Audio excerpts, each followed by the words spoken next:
शुक्लांबरधरं विष्णुं शशिवर्णं चतुर्भुजं प्रसन्नवदनं ध्यायेत् सर्वविघ्नोपशान्तये। गुरुब्रह्मा गुरुर्विष्णु गुरुदेवो महेश्वरः गुरुः साक्षात् परब्रह्म तस्मै श्री गुरवे नमः। गुरवे सर्वलोकानां विषजे भवरोगिणां निधये सर्वविद्यानां दक्षिणामूर्तये नमः।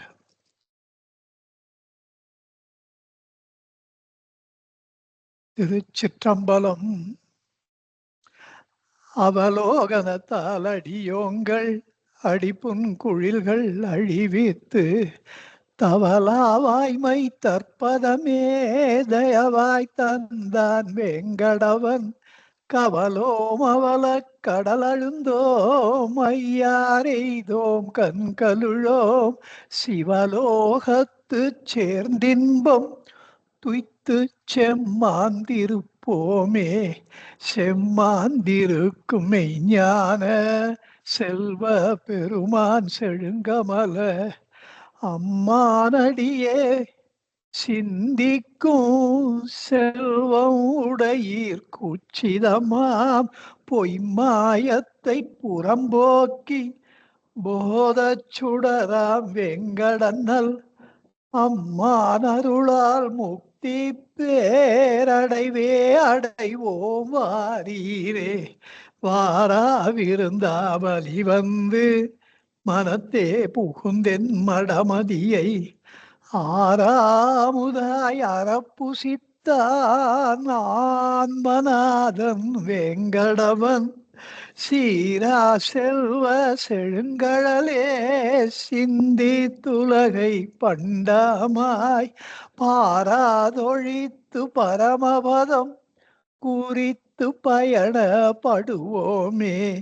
படுமாயப்பால் பொய் உலகை பண்டமாக்கி பல புரிந்து கொடுமான் நிறைய குழி வீழும் கொடியோங்களைத்தான் கூறிக்கொண்டான் அடுமாறெண்ணி அருள்வாளால் அவிச்சை தன்னை அடாரத்து நடுவே எழுவோம் நமையாண்ட ரமணன் திரு நன்னாட்டிற்கே. நாட்டார் மருள நங்கட்கா ஞாலத்தூற்று நல்லன்பாய் காட்டாவதனை காண்பித்தும் கேளாவதனை கேட்பித்தும் ஆட்டான் கொண்ட வேங்கடவன் அடியார் பிறவிக்கு அரும்புணையாம் தாழ்த்தாமரையே தாரகமா தமர்காள் வீடு சார்வோமே. தமர்காள் வீடு சார்வோமே. தாழ்த்தாமரையே தாரகமாய் தமர்காள் வீடு சார்வோமே. தமர்காள் வீடு சார்வோமே. தமர்காள் வீடு சார்வோமே. ஏகமக்ஷரம் ஹிருதி நிரந்தரம் பாசதே ஸ்வயம் லிக்யதே கதம். சாட்சாத் சர்வேஸ்வரனாகிய பகவான் ஸ்ரீ ரமண மகர்ஷிகளுக்கு நமஸ்காரம். இந்த லோக மகானுபவ குரு இந்த திருவுந்தியார் பாடத்திட்டத்தை நடத்த வேண்டும் என்று வழிகாட்டினாரோ நடத்தியும் கொடுத்தாரோ அந்த லோக மகா குருவா பகவானுக்கு நமஸ்காரம். அவருடைய பாதார விந்தங்களிலே என்னுடைய ஹிருதயார விந்தத்தை என்றைக்கும் என்றென்றைக்கும் சமர்ப்பிக்கிறேன். உங்கள் அனைவரையும் இந்த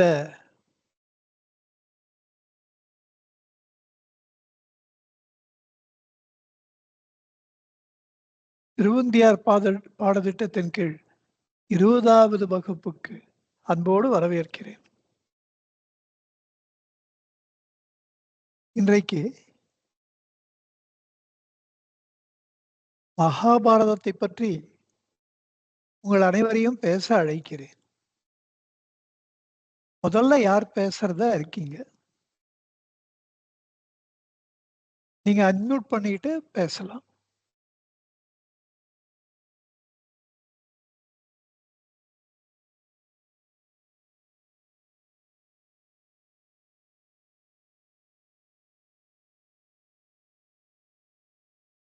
I think nobody is prepared.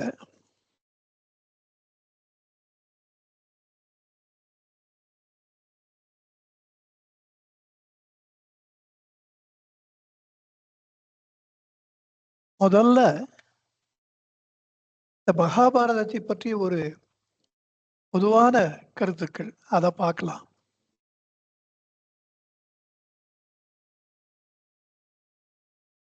Hastinapuram இதுதான் நிலைக்களம். இந்த நிகழ்ச்சிகள் நடப்பதற்கு இடமாக காட்சியளிப்பது. இதனுடைய வரலாற்றை முதலிலிருந்து சொல்லுகிறார். ஏதோ கௌரவர்கள் பாண்டவர்கள் என்று ஆரம்பித்து சொல்லாமல் இத தமிழ்ல முற்காதைன்னுவாங்க. முன்னாலே என்ன நிகழ்ந்தது என்பதை பற்றி ஒரு விளக்கம்.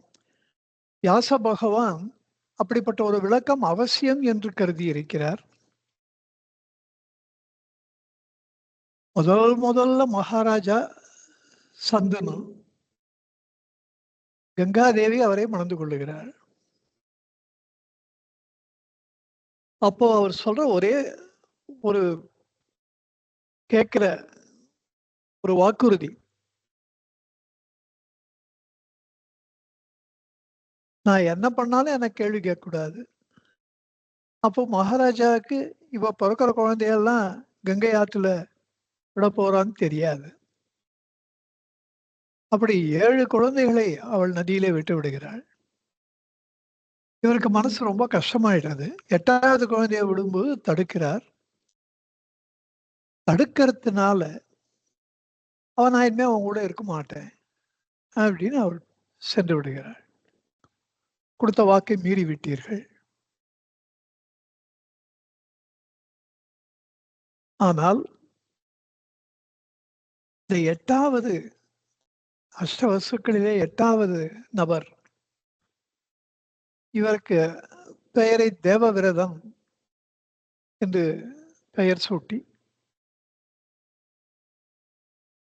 16 வருடங்களுக்கு பிறகு அவரை மீண்டும் கங்காதேவியை இவருக்கு திருப்பி கொடுக்கிறாள். இவரை போன்ற ஒரு சத்புத்திரனை நீங்க பார்க்கிறது அரிதினும் அரிது. உங்களுக்கு இவன் மிக மிக உதவியாக இருப்பான். இவன் உங்களிடத்துலதான் இனிமே இருக்கணும். நான் குழந்தைய வளர்த்தாச்சு, இனிமே அவன் உங்க பொறுப்பு என்கிறார். பிறகு அவர் அப்பொழுது மத்ஸ்ய பெண்ணாக இருக்கிற சத்தியவதியை அவர் விரும்புகிறார். ஆனா அந்த சத்தியவதியினுடைய தந்தை எனக்கு பிறக்கிற மகன்தான் ராஜாவா இருக்கணும் அப்படின்னா நான் ஒத்துக்கிறேன்ற. இவர் நான் ஒத்துக்க மாட்டேன்னு வந்துடுறார். கேள்விப்பட்ட தேவவிரதன், நான் ராஜ்யம் எனக்கு வேண்டாம், அவருக்கு பிறக்கிற குழந்தையே இருக்கட்டும் அப்படின்னு சொல்லி ஒத்துக்கிறார். அத நான் எப்படி நம்புறதுன்னா சத்தியம் பண்றார். அதனாலதான் அவருக்கு தேவவிரதன், தேவவிரத் அப்படின்ற பேரு அப்படிதான் அவருக்கு கிடைச்சதுன்னு ஒரு இடத்துல படிச்சேன். இப்படியெல்லாம் ஒரு மகாபுருஷர் நம்மிடையே தோன்றினார். ராமகிருஷ்ண பரமஹம்சர் சொல்றார், இந்த 8வது நபர் இப்படி ரீஇன்கார்னேட் பண்றதுல ஒரு இஷ்டம் இருக்கு போல் இருக்கு அவருக்கு. ராமகிருஷ்ணன் சொன்னது, அந்த அஷ்டவசுக்கள்ல 8வது நபர் தான் நமக்கு மீண்டும் விவேகானந்த சுவாமியா வந்திருக்கார் அப்படின்னு சொல்லியிருக்கார். இப்படி அந்த 8வது நபர் அமானுஷ்யமான காரியங்களை எல்லாம் பண்ணியிருக்கார். சாதாரண செயல்கள் அல்ல. யாரும் நினைத்து கூட பார்க்க முடியாத வீர தீர சூர செயல்களை எல்லாம் அவர் செய்து முடிச்சிருக்கிறார். பரசுராமனிடத்திலே கல்வி கற்றவர். அஸ்திர சஸ்திர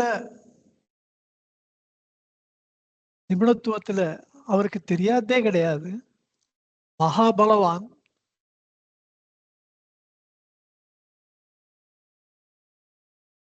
இப்ப இந்த சத்யாவதி எவ்வளவு பெரிய குடும்பம் இது. இந்த எங்க ஊர் ஜமீன்தார் வீட்டுல எல்லாம் அப்படிதான் இருக்கும். அண்ணா தம்பி எல்லாம் ஒன்னா இருப்பா. அதுல 2 பேர் இருந்தாலே பெரிய விஷயம். 3 4 பேர் இருந்தா கேட்கவே வேணாம். 4 பேருக்கு குழந்தைங்க, அவளுடைய குழந்தைங்க, அந்த ஒரு எல்லாருமே ஒன்னா இருப்பா. நம்மளுக்கு தலை சுத்தும். அந்த மாதிரி ஒரு குடும்பம் இந்த அஸ்தினாபுரத்து குடும்பம். இதுல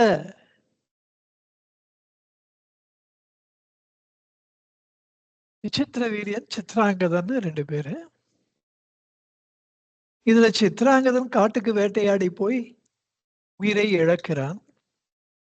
விசித்திர வீரியன் ஆல்வேஸ் a sick fellow. அப்படிதான் எனக்கு தோன்றது. அது எங்க பட்சம் என்ன, எப்படி எனக்கு அது தோன்றது தெரியல.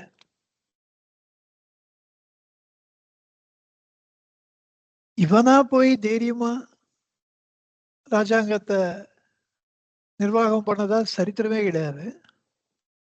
Always he was a weak person. ஆனா குழந்தை சந்ததி வேணுமே அப்படின்னு பீஷ்மர் சுயம்பரத்துல கலந்துகிறார். அதுல 3 கன்னிகைகளையும் ஜெயிக்கிறார். இவர் நான் கல்யாணம் பண்ணிக்க மாட்டேன்னு அப்பதானே அவருக்கு நான் அந்த செம்படவனுடைய அந்த சத்தியவதி அப்பா, நீ ராஜ்யம் வானான்னு உன் பிள்ளை வானான்னு எப்படி சொல்லுவான்னு நான் கல்யாணமே பண்ணிக்காம இருக்கேன்றார். அப்படிப்பட்டவர் இவர் ஏன் சுயம்பரத்துக்கு வரார் அப்படிங்கிறதான் கேலியா இவர் சிரிக்கிறார். அதெல்லாம் பத்தி அவர் கவலைப்படுறதே இல்லை. அவர் நினைச்சதை அவர் பண்ணணும். ரொம்ப பிடிவாதம் அதிகம். அவரை எதிர்த்து நிக்க யாராலையும் முடியல. 3 பெண்களையும் அரசகுமாரிகளையும் கொண்டு வந்து இங்க அம்பா, அம்பிகா, அம்பாலிகா கல்யாணத்தை பண்ணி வைக்கிறார். இதெல்லாம் எவ்வளவு பெரிய தப்புன்னு அவரு தெரிஞ்சுட்டாரான்னு தெரியல. இது மாதிரி பண்ணக்கூடாது இல்லையா? அவர் பண்ணது தப்புன்றது பிற்காலத்துல நிரூபணமும் ஆயிற்று. இஷ்டத்துக்கு குழந்தையே இல்லை.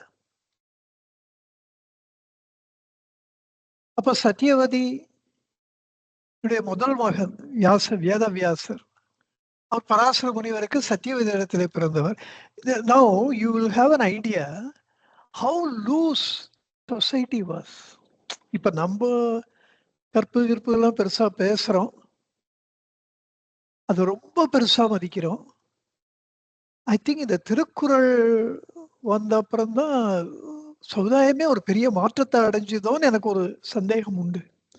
இவா சொல்ற 3000 வருஷத்துக்கு முன்னால திருக்குறள் வந்தது, ஏதோ ஒரு காலக்கணக்கு சங்கத்தமிழ் அப்பதான் வந்தது. சங்கத்தமிழ்ல 14 கணக்கு நூல்கள்ல திருக்குறள் ஒன்று, இப்படி எல்லாம் இவ சரித்திரம் எழுதுறா. அதெல்லாம் எந்த அளவு கரெக்ட்னு தெரியல. இது ஏன் 5000 வருஷத்துக்கு முன்னாடி இருந்துடக்கூடாது? இது ஏன் 10,000 வருஷத்துக்கு முன்னாடி இருக்கக்கூடாது? ஒரு சிம்பிள் கால்குலேஷன் உங்களெல்லாம் கன்வின்ஸ் பண்றதுக்காக சொல்றேன். திருமந்திரம், திருமூல நாயனார், திருவள்ளுவர் 63 நாயன்மார்கள ஒருத்தர் இல்ல. இது ரொம்ப இன்ட்ரெஸ்டிங்கான விஷயம். திருமூலர் 63 நாயன்மார்கள்ல ஒருத்தர். இதெல்லாம் அப்படித்தான் நிகழ்ந்தது, வேற மாதிரி அது நடக்கலன்றதுக்கு ஆதாரங்கள். அவர் வருஷத்துக்கு ஒரு பாட்டு தான் எழுதினாராம், அரச மரத்தடியில உட்கார்ந்து.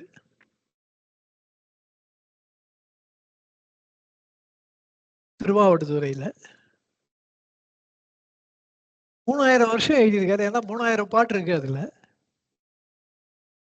ஆனா அது சங்கத்தமிழ் நூல் தான் நீங்க ஒரு கணக்குக்கு வச்சுட்டா கூட அப்படிதான் சொல்றா.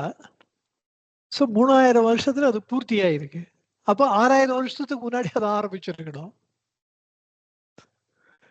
அது 6000 வருஷத்துக்கு முன்னாடி ஆரம்பிச்சிருந்தா ஓவர் நைட் ஒருத்தர் பிரமாதமா திருமந்திர மாதிரி இந்த மேன்மஸ் ஹண்டிங் அனிமல்ஸ் இந்த other parts of the world. Here ஒருத்தர் வந்து திருமூலர் வந்து he reaches the peak of Vedant. நினைச்சே பார்க்க முடியாத ஹைட் அவர் ரீச் பண்ணியிருக்காரு. அப்போ முழுக்க முழுக்க வேதாந்தத்தை பத்தி தான் அது பேசுறது. ஆன்மீகம் தான், வேற எதுவுமே திருமந்திரம் பேசல. அதுவும் ரொம்ப எக்ஸாஸ்டிவா பேசுறது. 9 தந்திரங்கள் எவ்வளவு பெருசு, எவ்வளவு மைண்ட் போக்லிங். நம்ம இளைய சமுதாயம் அதெல்லாம் ஒரு வாட்டியாவது பிரிச்சு பார்த்தா நல்லா இருக்கும். இப்படி திருமந்திரம்னு ஒண்ணு இருக்கு. அப்படி 6000 வருடத்துக்கு முன்னாடி அவர் அந்த மாதிரி ஒரு தமிழினுடைய மேன்மை அவ்வளவு சிறந்து இருக்குன்னா, அந்த தமிழ் செழிப்பதற்கு அந்த லெவல் ரீச் பண்றதுக்கு அது எப்படியும் 10,000 வருஷம் எடுத்திருக்குமா? ஒரு லாங்குவேஜ் டெவலப் ஆகிறதுக்கு 5,000 வருஷம் இருக்குமா குறைந்தபட்சம்?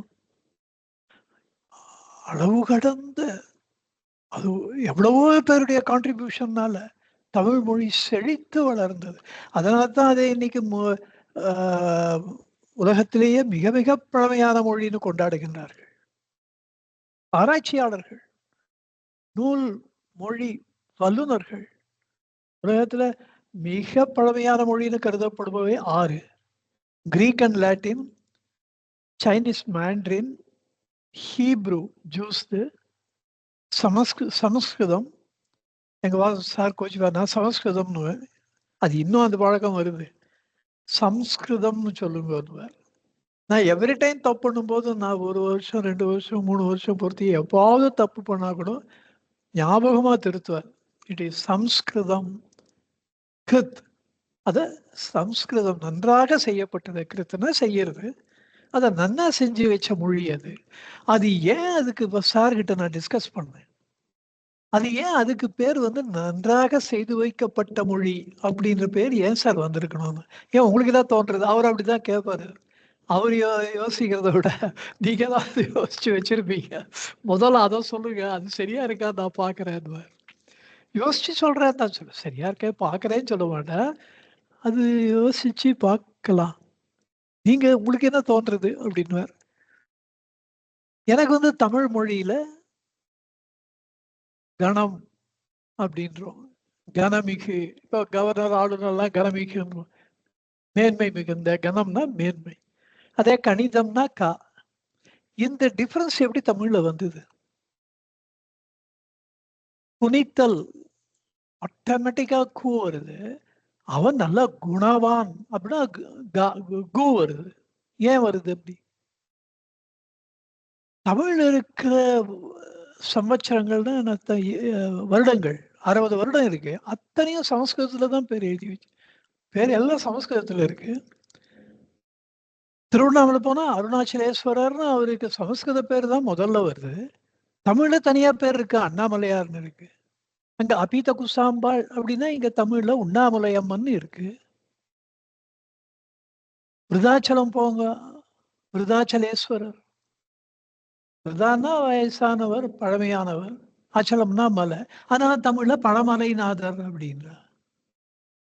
சமஸ்கிருதத்திலயும் இருக்கு, தமிழ்லயும் இருக்கு. எங்க ஊர் தக்கோலத்துல ஜலநாதீஸ்வரர். அந்த ஜலநாதீஸ்வருக்கு அந்த ஊருக்கு பக்கத்துல அழகா ஒரு நதி, ஒரு ஆறு ஓடும். அது சின்ன வயசுல, இப்போ அதுக்கு தண்ணி இல்லை. அதுக்கு பேரு குச்சஸ்தலை ஆறு. குச்சஸ்தலை பியூர் சம்ஸ்கிருத வேர்டு, ஆறு தமிழ் வேர்டு. குச்சஸ்தலா நிதி நதி அப்படின்னு சொல்லலாமோ என்னமோ, அப்படி யாரும் சொல்லி நான் கேள்விப்பட்டதில்லை. குச்சஸ்தலை ஆறுன்னு தான் சொல்றது. இப்படி எந்த ஊர் போனாலும் எங்க போனாலும் சமஸ்கிருதத்துல தான். வேதகிரீஸ்வரர் திருக்கழிக்குன்றத்துல. இப்படி சமஸ்கிருதமும் தமிழும் ஒன்று கலந்திருக்கு. தேர் ஆல் இன்டர்மிங்கிள்டு. இப்ப இந்த தமிழ் மொழியில இப்படி இந்த அந்தந்த சமயத்துக்கு தகுந்த மாதிரி கா கா யூஸ் பண்றோமே, இதை கொஞ்சம் ரிஃபைன் பண்ணணும் அப்படின்றதுனால மூத்த மொழி தமிழ்தான் மொழி வல்லுநர்களே ஒத்துக்கும் பொழுது அதுக்கப்புறம் இந்த சமஸ்கிருதம் வந்திருக்கணும். அப்போ இந்த கா கா கா கா பா பா பா பா இந்த ஒரு இம்ப்ரவைசேஷன் தமிழ் மொழியில இல்லாதது அதுல வந்திருக்கு. தமிழ் மொழி இல்லாமல் சமஸ்கிருதம் இட் கேன் ஸ்டாண்ட் அலோன். ஆனா சமஸ்கிருதம் இல்லாமல் தமிழ் தனியாக இருக்கவே முடியாது. 12 திருமுறைகள்லையும் சரி, சரவான்னா இவாளுக்கு என்ன அர்த்தம் சொல்றதையும் எழுதுறது. சரம் அம்பு, பினாகம் என்ற வில்லை, பினாகம் பினாக பாணி எல்லாம் சமஸ்கிருதம் தான். 12 திருமொழிகள்ல சமஸ்கிருதம் இல்லாம நீங்க தமிழ் படிக்கவே முடியாது. அருணகிரியாரது கேட்கவே வேணும். அவர் எங்க அண்ணாமலையில பிறந்தவர். அதனால அவர் ஒரு தனி ஸ்பெஷல். அதுக்கு முன்னாடியும் பின்னாடியும் இல்லாத மாதிரி ஒரு மணிப்பிரவாளமாக சமஸ்கிருத தான் எழுதினார். அவர் சமஸ்கிருதத்துல அளவு கடந்த பாண்டித்யம் உடையவர். எழுதினது ஃபுல்லா தமிழ் எழுதினார். சிகர கோபுர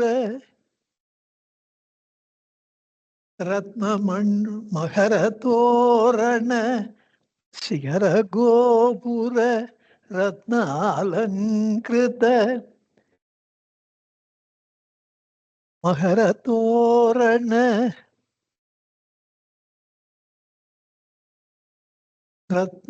ரத்னாலங்கிருத எங்க மிஸ் ஆகுது?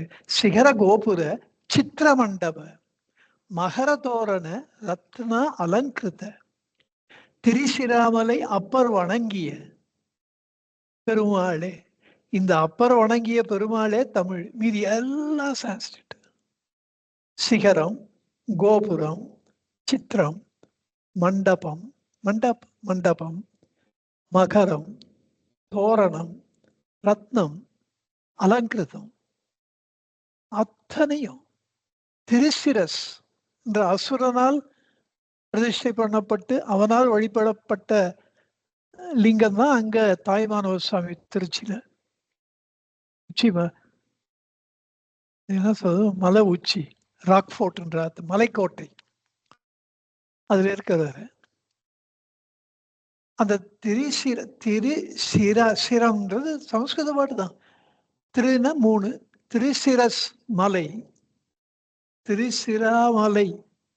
அவன் திருசிரஸ் வழிபட்ட மலை, அங்க ஈஸ்வரனை வழிபட்ட திருசிரன் உருவாக்கிற மலைன்னு சொல்ல முடியாது.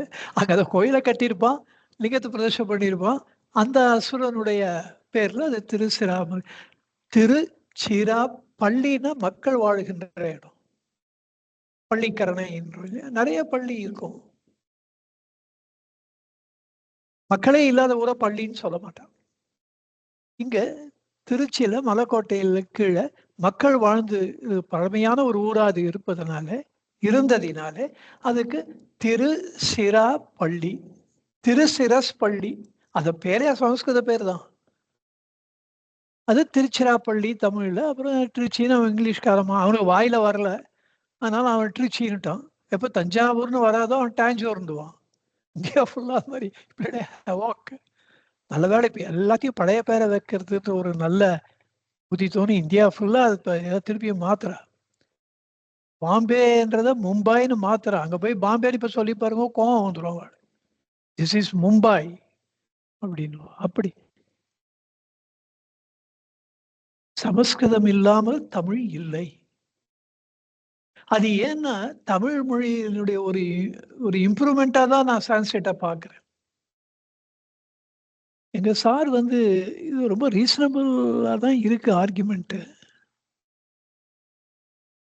அப்புறம் சான்ஸ்கிரிட் ஹஸ் பிகம் ஒரு மொழியும் ஒரு மாதிரி இண்டிபெண்ட் ஆயிடுறது. அது மாதிரி சான்ஸ்கிரிட் அதுக்கு தனி சிறப்பு சமஸ்கிருத மொழிக்கு. அதனால தான் இந்த பாரத தேசத்துல அத வடமொழின்னா இத தென்மொழின்னா. இந்த 2 கண்களும் இந்த பாரத தேசத்துக்கு, 2 மொழிகளும் இந்த பாரத தேசத்துக்கு 2 கண்கள். இப்படி இந்த சமஸ்கிருதத்தோடு இந்த தமிழ் ஒன்று கலந்தது. அது ஒரு குழைவு, கனிவு, ஒரு அந்த ஒரு அட்ஜஸ்ட் பண்ணிட்டு போறது, அணைத்துக் கொண்டு போதல், இதெல்லாம் தமிழ் மொழிக்கு ரொம்ப அதிகமா உண்டு. சமஸ்கிருதம் ரொம்ப ரிஜிட். இங்க தமிழ் மொழியிலே இலக்கியத்தை வைத்துத்தான் இலக்கணம். வள்ளுவர் வந்து சோகாப்பர்னா அதுக்கு முன்னாடி தமிழ் மொழியில அந்த மாதிரி வேர்டே கிடையாது. ஆனா டிக்ஷனரியில எடுத்துட்டுருவா அத. சோகாப்பர்னா சோகத்தை யாராவது காப்பாளா? அப்படி இல்ல. சோகத்திலே மூழ்கி இருப்பவர்கள்னு.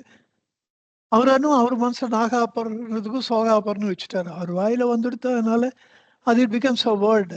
அப்போ அதுக்கு ஒரு இலக்கணம் கண்டுபிடிச்சு, அதுக்கு ஒரு டிக்ஷனரியில போட்டு அத அக்செப்ட் பண்ணிட்டுருவா. அப்படித்தான் இலக்கியம். இலக்கியத்த வச்சு தான் இலக்கணம். இதெல்லாம் உங்களுக்கு ரொம்ப தெரிஞ்சுக்க வேண்டிய ஒரு விஷயம்.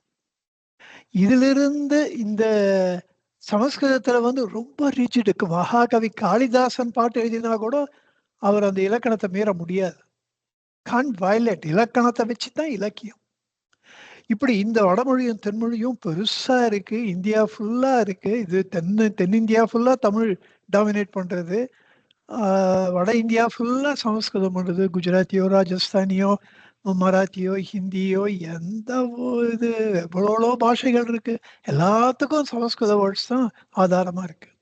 அதுல சமஸ்கிருதனுடைய ஒரு பாதிப்பு ரொம்ப அதிகமா வடநாட்டுல இருக்கு. தமிழ் மொழியினுடைய பாதிப்பு தமிழ்நாட்டுல இருக்கு. இப்படி இந்த இப்ப பீஷ்மர் இதுக்கு வரேன்.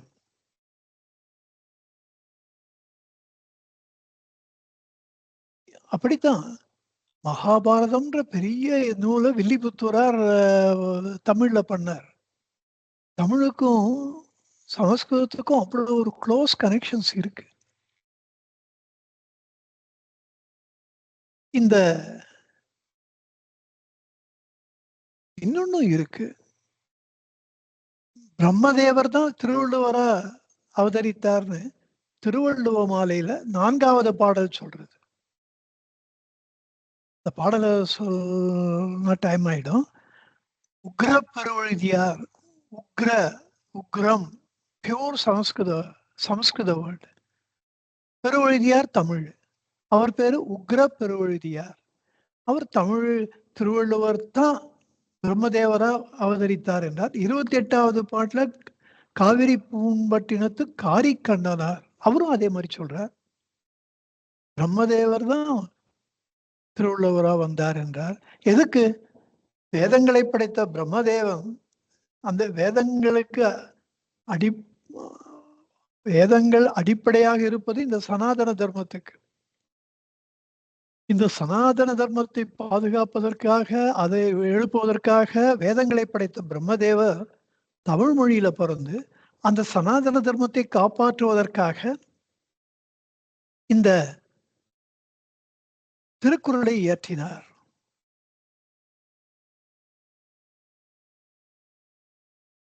இந்த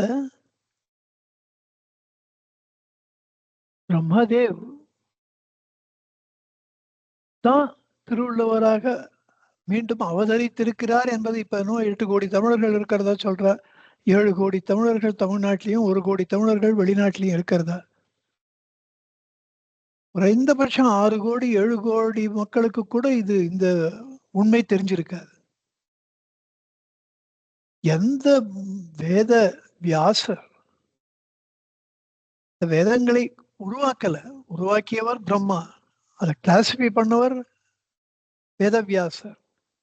அதை அடிப்படையா வச்சு சனாதன தர்மம் எழுந்தது. அது தமிழ்நாட்டிலையும் வடநாட்டுல சமஸ்கிருதத்துல பண்ணிட்டோமே, இது வடநாட்டிலையும் நம்ம பண்ணணும், தென்னாட்டிலையும் பண்ணணும்ன்ற ஒரு ஆதங்கத்தினால பிரம்மாவே மீண்டும் வள்ளுவராக பிறந்தார். இந்த இந்த திருக்குறளை ஆழ்ந்து படித்ததனால தான் முந்தைய சமுதாயம் மிகப்பெரிய சாதனைகளை எல்லாம் படைத்தது.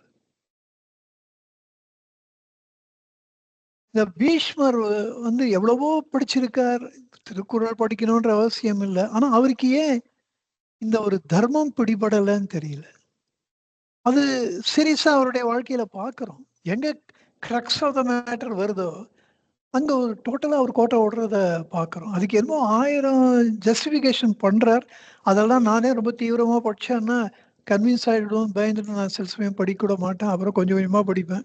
நம்ம புத்தி கரெக்ட்டா இருக்கணுமே! இவர் சொல்றதெல்லாம் படிச்சுட்டு நம்ம கன்வின்ஸ் ஆயிடக்கூடாதே! Always Bhagavan has taught me to see things as simple way as possible. Complicate பண்ணாதேன்றார் பகவான். பீஷ்வர் வந்து always he has a tendency to complicate things. இவர் இந்த விசித்திர வீரியன் வந்து புத்திரன் இல்லாம அவனும் போய் சேர்ந்தான். இப்ப இவர் என்ன சாதிச்சார்? இதுல இந்த அம்பா பாவம் அவரை கெஞ்சரா, நான் சால்வனை தான் விரும்பினேன், நீங்க என்ன இப்படி பண்ணிட்டீங்களான்னா, இவர் ரொம்ப ஜென்டில்மேன் இவர். ஏமா நான் என்னத்துக்கு தடவை நிக்கிறேன், நீ தாராளமா போமா, போய் உன் இஷ்டப்படியே பண்ணிக்கோ. அவன் ரொம்ப சந்தோஷம் அவனுக்கு. பரவாயில்லையே, இவ்வளோ அந்த காலத்துல அந்த மாதிரிலாம் ஜெயிச்சா விட்டு கொடுக்க மாட்டான். இவரை மனசுல அவ்வளவு போற்றி வணங்கி சால்வனை போய் கேட்டா, ஒருத்தன் ஜெயிச்சாச்சு, நீ அவனை தான் பண்ணிக்கணும், நான் எப்படி மானத்தை விட்டுட்டு ஒன்ன பண்ணிப்பேன்னு அவன் கேட்கறான். இது முடிவில்லை. திருப்பி இவங்கிட்ட வரா, பீஷ்மர் கிட்ட வரா, ஆமா நான் வந்து பிரம்மச்சரிய விரதம் பண்ணிட்டு இருக்கேன், இப்ப நாரதரை கல்யாணம் பண்ணிக்கிற மாதிரி பேசுறியப்பா நீ. அது மாதிரி நாரதரை போய் யாராவது கல்யாணம் பண்ணி சொன்னா பண்ணிப்பாளா? அவர் பண்ணிப்பாரு. என்ன அர்த்தம் இல்லாம இருக்கு நீ பேசுற. நீ அவனையே நீ என்னமோ அவனா ஆசைப்பட்டுட்ட, நீ அவனையே தான் பண்ணிக்கணும், அதுதான் நியாயம். இப்படி போயிட்டு போயிட்டு ஃபுட்பால் ஆடிட்டு அவருக்கு ரொம்ப வெறுத்து போய் இந்த பீஷ்மர் தான் இது காரணக்கர்த்தா. அவனும் she has kept things simple. இது யார் மூல காரணம்? இவர் யார் போய் சுயம்பரத்தை இவர் கல்யாணம் பண்ணிக்கிறதுக்கு, இவர் யார் போய் இவரே அவரை கல்யாணம் பண்ணிட்டு இருந்தா கூட she would have got some justification. சரி ஜெயிச்சாரு, அந்த காலத்து தர்மம்.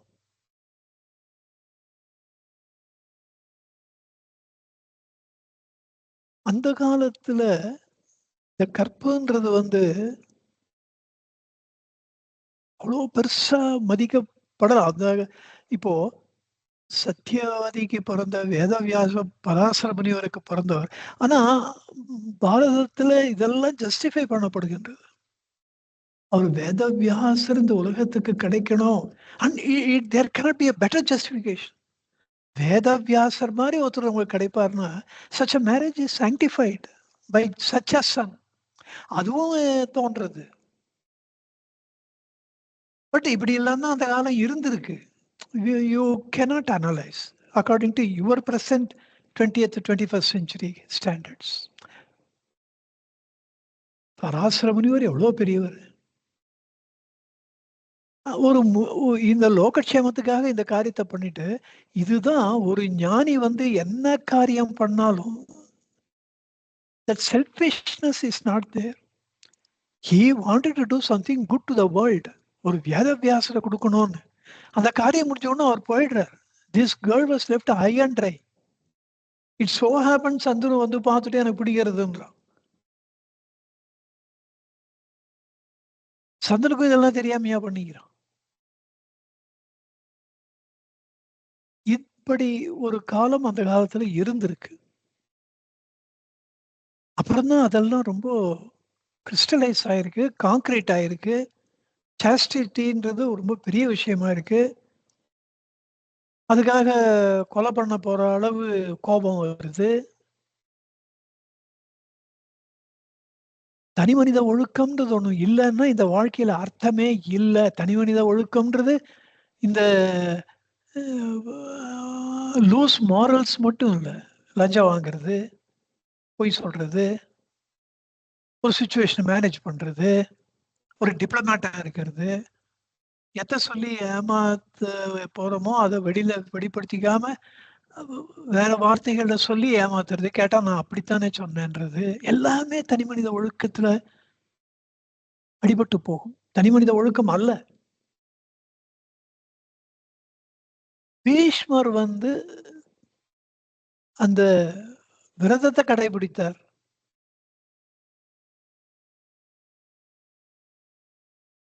இப்ப சத்தியவதியே என்ன சொல்றா?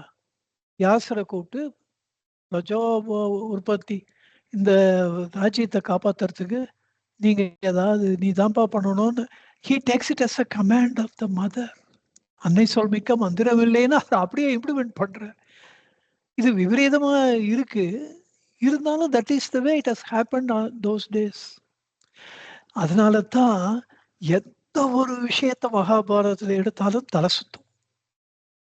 அது ரெண்டு பக்கமும் அதுல ஒரு ஜஸ்டிபிகேஷன் இருக்கும். நீங்க இதுதான் தப்பு இதுதான் சரின்னு மகாபாரதத்துல எத்தையுமே சொல்ல முடியாது. இப்ப டிவியே தப்பு இல்லைன்னு நினைக்கிற கடைசியில ஃபேக் எண்ட் ஆஃப் த ஸ்டோரி அந்த மகாபாரதம் முடியும் பொழுது துரியோதனன் கழுத்துல பீமசேனன் கழுத்துல அந்த குழியில காலை வச்சு ஆனந்த கூத்தாடுகிறான். அப்ப கிருஷ்ணர் வந்து அவனை பீமனை ரொம்ப கோச்சிக்கிறார். துஷ்டன் ஒழிந்தான், நீ இப்படி பண்றதெல்லாம் தப்பு, ரொம்ப ரொம்ப தப்பு, இதெல்லாம் பண்ணாதுன்னு பிடிச்சி இழுக்கிறார். அப்போ துரியோதனன் ரொம்ப கஷ்டப்பட்டு நிமிந்து உக்காந்து சொல்றான், நான் கிருஷ்ணா இன்னும் ரொம்ப யோகிய மாதிரி பேசுறியே, நீ பண்ண ஒரு ஒரு அயோக்கியத்தனமும் எனக்கு தெரியாதா? இப்படித்தானே பீஷ்மர நீ ஐடியா கொடுத்து சிகண்டிய பின்னால வச்சு அர்ஜுனனை பானங்களை போட வச்சு அவரை வீழ்த்தின, இல்லைன்னா ஜெயிச்சிருக்க முடியுமா? துரோணருக்கு தர்மபுத்திர பொய் சொல்லி சொல்லி அஸ்வத்தாமன் இறந்தான் நான் துரோணாச்சாரியா தர்மபுத்திர கேட்கிறார். அவன் தெரிஞ்சு சூதான்னா தப்பு பண்ணான், பட் இங்க தெரிஞ்சு பொய் சொன்னான். எது பெரிய தப்பு? உன்னாலதானே பண்ணான் பொய் சொன்னான். கர்ணனை நீங்க சாதாரணமாவா கொன்னீங்க? நீ வந்து வேதம் பேசுற, அவர் நிஜமாவே வேதம் பேசினார். கிருஷ்ணர் திருப்பி பதில் சொல்லவே இல்லை, தலையை குஞ்சு நிற்கிறாரு. He is the hero of that whole story. Yasar மட்டும் அந்த விஷயத்த மறைக்கிறதுனா மறைச்சிட்டு இருக்கலாம். இந்த காலத்துல ஆசிரியர்கள்லாம் அப்படித்தான் பண்ற. சரித்திர ஆராய்ச்சிகள்லாம் கூட தனக்கு சௌகரியமா வரா மாதிரி பண்ணணும்ட்டு துடிக்கிறா. நியாயத்தை பார்க்கணும். அப்பதான் அந்த காலத்துல வியாசர் அதை தான் பண்ணார். அதனாலதான் இதிகாசம் 18 புராணங்களுக்கு அப்பாற்பட்டு மகாபாரதத்தையும் ராமாயணத்தையும் இது இப்படித்தான் நிகழ்ந்தது அப்படின்னு சொல்லி நிஜமாவே நடந்ததுப்பா. புராணங்களை கூட நீ சந்தேகப்படலாம், பட் இதை படக்கவே கூடாது, இது சரித்திரம். அப்போ தேவர்கள் துரியோதன மேல புஷ்பமாரி பொழிந்தார்களா? அதையும் அவர் ரெக்கார்ட் பண்றார். இப்ப யார் சரி யார் தப்பு? அங்கதான் அவர் லிமிடேஷன்ஸ் ஆஃப் அவர் ஹியூமன் மைண்ட் நம்மளுக்கு பிடிபடுறது. when you forget yourself, when you become only the consciousness, அந்த மாதிரி ஒரு நிமிஷம் ரொம்ப அதிகம், ஒரு 10 செகண்ட் 20 செகண்ட் 30 செகண்ட் அந்த உணர்வாவே இருந்துட்டு அப்ப பார்க்கும் பொழுது அவர் own limitations will be visible, concrete. நமக்கு அவ்வளோ பெரிய டோட்டல் பர்ஸ்பெக்டிவ் இல்லை, ஸ்ரீகிருஷ்ணருக்கு இருக்கு. பகவத்கீதையிலே அவர் சொல்றாரு, அது ஓப்பனா சொல்றாரு. அர்ஜுனனுக்கு அது புரிஞ்சுக்க முடியாததுனால எவ்வளவோ இண்டிகேட் பண்றாரு, அவனுக்கு புரியல. அர்ஜுனா, நீயும் எப்போதும் இருந்து கொண்டிருக்கிறாய், நானும் இருந்து கொண்டிருக்கிறேன், என்னுடைய பழைய பிறவிகளை எல்லாம் நான் அறிவேன், நீ அறிய மாட்டாய். சோ அவர் ஒருத்தர் கர்ணனை பார்க்கும்போது அவனுடைய மொத்த பிறவியையும் பார்க்கிறார். அவனுக்கு எப்படிப்பட்ட தண்டனை கொடுக்கப்பட வேண்டும் என்பதை அவர் டிசைட் பண்ணார். That data we don't have. நம்ம we should not judge. அதனால தான் மகாபாரதத்தை படிக்கும் பொழுது you should never get opinionated. இவர் தப்பு பண்ணிட்டார், அவர் தப்பு பண்ணிட்டார் அப்படி சொல்லக்கூடாது. அப்படி நிகழ்ந்தது. வியாசரே எந்த ஒரு இஷ்யூன்னு வரும்பொழுதும் ஒரு 4-5 கோணங்களை கொடுத்துடல. திரௌபதி கல்யாணம்னால கூட அப்படிதான் 5 பேரை பண்ணிக்கலாமா வேணாமான்னா துருபதன் மூலமா ஒரு ஆங்கிள், அது மாதிரி ஒரு வியாசர் வேத வியாசர் தான் அதை தீர்த்து வைக்க, அவர் மூலமா ஒரு ஆஸ்பெக்ட். தர்மபுத்திரர் ஒரு ஆஸ்பெக்ட். எனக்கு தர்மபுத்திரர் நினைச்சா தமாஷா இருக்கு. அர்ஜுனன் மட்டும்தான் கல்யாணம் பண்ணிக்கணும்ன்றது தான் நியாயம். இவர் ரொம்ப சர்ப்ரைசிங்லி அம்மா சொல்லிட்டா பண்ணிக்கலாம் அப்படின்ற. அது அது எதுக்குன்னு அப்படி சொன்னார்னே தெரியல. அவ மூத்தவன் இருக்கு, இளையவன் பண்ணிக்கூடாதுன்னு வேற ஒரு ஆர்குமெண்ட் பண்றார். அப்போ அது பீமனுக்கு எங்க போச்சு அது? அவன் இடுப்பிய கல்யாணம் பண்ணிட்டானே காட்டுல. அப்போ மூத்தவன் இருக்கு, அவன் மட்டும் எப்படி பண்ணிக்கலாம்? யார் கேட்கறது? இப்படி பீஷ்மர் ஆகட்டும், துரோணர் ஆகட்டும், பொதுவான விஷயம் என்னன்னா, மகாபாரதத்தை ராமாயணம் ஸ்ட்ரைட்டா இருக்கு. அதுல குழப்பம் இல்லாத ஒரு கதாநாயகர். இங்க ஒரு கதாநாயகர் இருந்தா பரவாயில்ல. பீஷ்மர் ஒரு கதாநாயகர், துரோணாச்சாரியார் ஒரு கதாநாயகர், கிருபாச்சாரியார். அவர் எப்பேற்பட்ட கதாநாயகர்! கிருபர் ஆத்மஞானியா இருக்கிற அளவு தபஸ் பண்ணவர். அஸ்வத்தாம, பலிவியாச, அனுமந்தேவ, விபீஷண, கிருப பரசுராம. கிருபர சப்த சிரஞ்சீவிகள்ல ஒருத்தரா சொல்லியிருக்கு. அவ்வளோ வசதியானவர். But has erased himself out. அத்தனை பெருமையும் தன் இவருக்கு ஒய்ஃபுக்கு அண்ணா கிருபை, அவளுடைய அண்ணா துரோணர், அவருக்கு எல்லா இம்பார்ட்டன்ஸும் கொடுத்துட்டு அவரு அப்படிதான் இருந்தார். அந்த ராஜ்யத்துல இவர் தான் முதல்ல இருந்து இருக்கவர். இவரால தான் துரோணரே அங்க வந்தார். இவரை பார்க்கறதுக்கு வந்து இது பண்ணி அங்க ஒட்டிண்டார். அவர் ரொம்ப பிரఖ్యాதி ஆயிட்டார். பிகாஸ் அவருக்கு இது டேலண்டட். கிருபாச்சாரியாருக்கு டேலண்ட் எல்லாம் ஆன்மீகத்துல இருந்தது. துரோணாச்சாரியாருக்கு டேலண்ட் எல்லாம் லோகாயுதமா இருந்தது. பட் துரோணாச்சாரியார் பக்கம் யுத்தத்துல பண்றாருன்ட்டு அவர் கிருபரும் யுத்தம் பண்ணார். இங்க ஞானி யுத்தம் பண்ணாத தப்பு இல்லை, யுத்தம் பண்ணாட்டாலும் தப்பு இல்லை. இது விசித்திரமான ஒரு ஒரு உலகம். ஞானி ஞானத்தை அடைந்து விட்டால் நீங்க சர்வசக்திமானா இருக்கீங்க. நீங்க அப்படி ஞானத்தை அடைந்தவர் ஏன் யுத்தத்துல வின் பண்ணல? They submit to the higher power. அவளுக்கு தெரியும் கிருஷ்ணருடைய ஆட்டிடியூடு என்ன இருக்கு. இந்த இறைவன் இதை எப்படி கொண்டு போக வேண்டும் என்பதை அவர்கள் உணர்ந்தவர்களாக இருக்கிறார். பகவான் அப்படித்தான் இருந்தார். டோட்டலா இவர் சர்வஜானி. ஒருத்தரை பார்க்கும்போதே அவரை பத்திய ஃபுல் விவரம் அவர் கண்ணில் பட்டுவிடும், மனசுல தெரிஞ்சிடும் அவருக்கு. ஆனா he will not interfere. he will neither spoil. உபகாரம் பண்ண முடிஞ்சா பண்ணுவார். எனக்கு தெரிஞ்சு நிறைய பேரு தப்பு பண்ணா கூட அவர் பகவான் ரொம்ப அவளையும் நன்னா வச்சுப்பார். அவ யாருக்கு தப்பு பண்றாளோ தப்பு பண்ணப்பட்டவாளையும் நன்னா வச்சுப்பார். பகவான் ரொம்ப கடுமையா தண்டிக்கிறதுன்ற மாதிரி எனக்கு தோணல. அப்படி அவ்வளோ பட் இருக்கும். என்ன ஒரு கடவுளாவே இருக்கவர், பரமாத்ம வசுவாவே இருக்கவர், மானாபிமானம் விட்டு தானாகி நின்றவர்க்கு, அபிமானம் இல்லாது ஒளிர்பவர்க்கு, மானம் கொண்டுருபவர் மானத்தை அழித்து அபிமானம் இல்லாமல், அவரும் அபிமானம் இல்லாமல் தன்னை வந்து அடைந்தவர்களுக்கும் மானாபிமானங்களை களைந்து இப்படி எல்லாம் இருக்கவருக்கு தப்பு பண்றவால சிஷ்ட பரிபாலனம் மட்டுமல்ல துஷ்ட நிகிரகமும் நேச்சுரலா இருக்கும். ஆனா என் கண்ணில் என்னுடைய வாழ்க்கையில நான் நிறைய பேர் பார்த்து தப்புதான் பண்றா, அவ ரவண பக்தாளா இருக்கா, அவ அசௌகரியப்படுறது இல்லை, அவ ஹாப்பியா இருக்கா. பட் நம்மளுக்கு அது விசித்திரமா இருக்கும். அப்பதான் நான் நினைச்சுப்பேன், நம்மளையும் தானே நல்லா வச்சுட்டு இருக்காரு. அது பகவான் நேச்சர்ன்ற மாதிரி எனக்கு தோணும். பகவான் கிட்ட வந்துட்டா ஏதோ தப்புகளை எல்லாம் கொஞ்சம் சரி பண்ணி அவர் வச்சுப்பாரே தவிர, நீ தப்பு பண்ண என்கிட்டயே வராதேன்னு சொல்லவே மாட்டார்.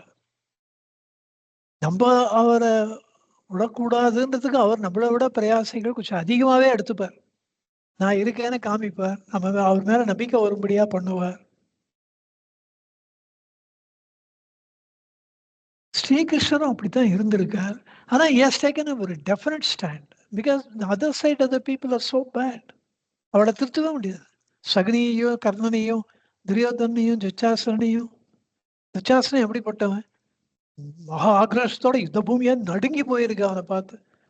அவன் துச்சாசனை கீழே தள்ளி கையை தூக்கி, எந்த கைடா திரௌபதி புடவை வீழ்த்துதுன்னா வஸ்திரத்தை அபகரிச்சு எந்த கைடா பண்ணிட்டுன்னா இந்த கையும் தான் அவன். வெள்ளரி பிஞ்சை ஒடிப்பதை போல அந்த கையை ஒடித்தான் பீமன். அதை பார்த்து யுத்த பூமியே மேலும் பயந்து போனது என்றார் வியாசர். சில பேர் திருத்தவே மாட்டார். அது ஸ்ரீ கிருஷ்ணர் வந்து he takes a total perspective. யுத்தத்துக்கு போய் நெகோசியேட் பண்ண போறாரு. அவர் தைரியமா கேட்கிறார், 5 ஊரை கொடுப்பா தர்மபுத்திர தான் சொல்லி அனுப்பிச்சார். சரி, பெரிய ராஜ்யம் எல்லாம் வேணா, பாதி ராஜ்யம் வேணா, கொடுக்க வேண்டியதுதான் கொடுக்குவானா, ஒரு 5 ஊரை கொடுன்றார். எனக்கு என்ன தோணித்து, அவன் நிஜமாவே இன்டெலிஜென்ட் ஃபெலோவா இருந்தான்னா துரியோதனா டக்குன்னு டீல முடிச்சு 5 ஊரை பேரை சொல்லி நீங்க அங்க போய் இருந்துருங்கோன்ட்டுவான், தொல்லை விட்டுதுன்னு. அவன் மூளை கட்டவன், அவனுக்கு மூளை கிடையாது. ஏன் அவனுக்கு மூளை இல்லை? ஆத்திரம், அந்த பொறாமை. பீமசேனன் மேல் அவனுக்கு இருந்த அளவு கடந்த பொறாமை, அது அவன் கண்ணை, அவன் லைஃப் ஃபுல்லா மறைச்சிடுது. அதுதான் நம்ம எல்லாம் என்ன தெரிஞ்சுக்கணும்னா, ஒத்தொத்தருக்கு ஒரு வீக்னஸ் இருக்கும். அது என்ன வீக்னஸ் நம்ம கண்டுபிடிக்கணும். அதுதான் நான் யார். பீஷ்மர் வந்து அந்த காரியத்தை த்ரூ அவுட் இஸ் லைஃப் பண்ணவே இல்லை. அவர் மட்டும் இல்லை, நிறைய பேர் பண்ணல. அவரை மட்டும் குறை சொல்லி பிரயோஜனம் இல்லை. அவ்வளோ சர்வசாஸ்திர பண்டிதராக இருக்கவருக்கு தன்கிட்ட என்ன குறை இருக்குன்றதை அவரால் கண்டுபிடிச்சிக்க முடியல. ஆனா அவரை பார்க்கிறவெல்லாம் இவர்ஸ் அ பர்ஃபெக்ட் ஹியூமன் பீயிங்கா தான் பார்த்தா. பர்ஃபெக்ட் வாரியர், பர்ஃபெக்ட் ஒரு ராஜநீதி. அவரை மாதிரி மகா புத்திசாலி யாருமே இல்லை. அந்த ஒரு ஷார்ப்பா பதில் சொல்றது. வயசாச்சேன்னு அவர்கிட்ட யூ கான்ட் எக்ஸ்பெக்ட் டிமென்ஷியா. திருப்பி சொல்றதுன்றதுல இருக்கிற அந்த ஒரு வேகம் கர்ணனாலேயே மேட்ச் பண்ண முடியல. இப்படி எந்த மாதிரியாக நம்மையே பார்த்து கொள்ள வேண்டும் என்பதை நமக்கு கற்றுக் கொடுப்பது இந்த நான் யார் விசாரம். ஒருத்தருக்கு காமம் இருக்கும், ஒருத்தருக்கு கோபத்தை அடக்கவே முடியாது. சில பேரால லுடுக்குன்னு கோபம் வந்துடும். கோபத்துக்கு வீட்டில் இருக்கோம் அத்தனை பேரும் பயப்படுவா. மகா கோபிஷ்டர்னு பேர் வாங்கியிருப்பா. அவர் கோபம் வராம பார்த்துக்கிறது மற்றவருடைய கடமையும் பொறுப்பும் ஆயிடும். அவர் கொஞ்சம் கூட தனக்குள்ளே ஆழ்ந்து போய் நமக்கு ஏன் இவ்வளோ கோவம் வருது, இதுக்கு ஏதாவது ஒரு வழி பண்ண வேண்டாமா, இது நம்முடைய நர்வஸ் சிஸ்டமே டோட்டலா டேமேஜ் பண்றது.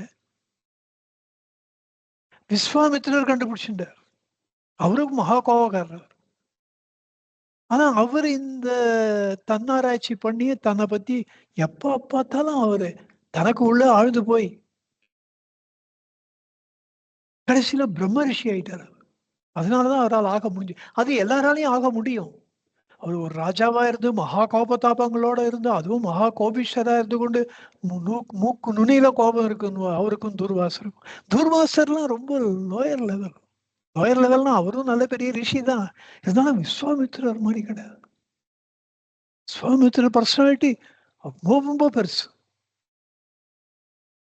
அவரை பார்த்தாலே எல்லாம் பயப்படுவா. அவர் கோச்சிக்கவே மாட்டார். ஆனா துர்வாசர் அப்படி இல்லை, கோச்சிட்டே இருப்பார் அப்பப்போ. நான் யார் என்று நாம் பார்க்க வேண்டிய அவசியம் மகாபாரதத்தை படிச்சா 100% நம்மளுக்கு புரியும். எந்தெந்த இடத்துல யார் யார் எப்படி அந்த நான் யார் விசாரம் இல்லாதனால வழிதவறி போய் இருக்கிறார்கள்.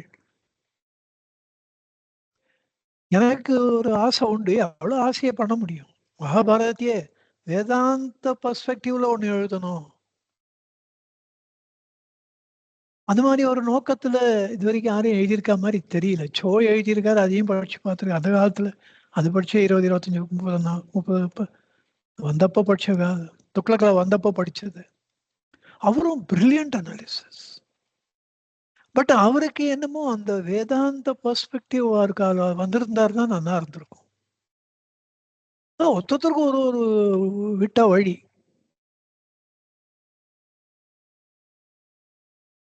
பீஷ்மரை பொறுத்த வரைக்கும் அவருடைய வாழ்க்கையினுடைய லட்சியம், குறிக்கோள் அத்தனையும் த லாயல்டி டு த த்ரோன். அததான் சந்திர மகாராஜாவுக்கு அவர் இந்த ராஜ்யத்தை நான் காப்பாற்றுவேன், அதுக்கு என்ன என் உயிரையே கொடுப்பேன், I will go to any extent. I will go to the ends of the earth to protect this Hastinapur. அதனாலதான் யார் ராஜாவா வந்தாலும் அவருடைய விசுவாசம் அந்த ராஜாக்கு, திருதராஷ்டிரனுக்கு விசித்திர வீரியனுக்கு தலைமுறையா பாக்குறார். இப்ப நினைச்சு பாருங்க, அம்பிகா அம்பாலிகா இதுல இந்த 3 மகாராணிகள், இந்த 3 மகாராணிகளுக்கு மேல பெரிய ராஜமாதா சத்யவதி, இவாளுக்கு கீழே இந்த வேதவியாசரால உருவாக்கப்பட்ட திருதராஷ்டிரன், பாண்டு, விதுரர். இது ஒரு செட்டு. இதுல விருதராஷ்டிரன் அந்தகன், அதுக்கு ஏதோ ரீசன் சொல்ற. பாண்டு அவனுக்கு ஒரு விதி வேற மாதிரி இருந்தது, அவன் விதி முடிஞ்சது. இதுக்கு இவாளுடைய மனைவி காந்தாரி, குந்தி. எவ்வளவு பெரிய ஃபேமிலியா கொஞ்சம் கொஞ்சமா பெருசா எடுத்து பாருங்க. இவ குந்தியும் காந்தாரியும் ராஜமாதாக்கள். அவா காலத்துக்கு அப்புறம் அம்பிகா அம்பா தான் இல்ல. அவளுக்கு அப்புறம் ராஜா மாதாக்கள்னு பார்த்தா இவா 2 பேரு.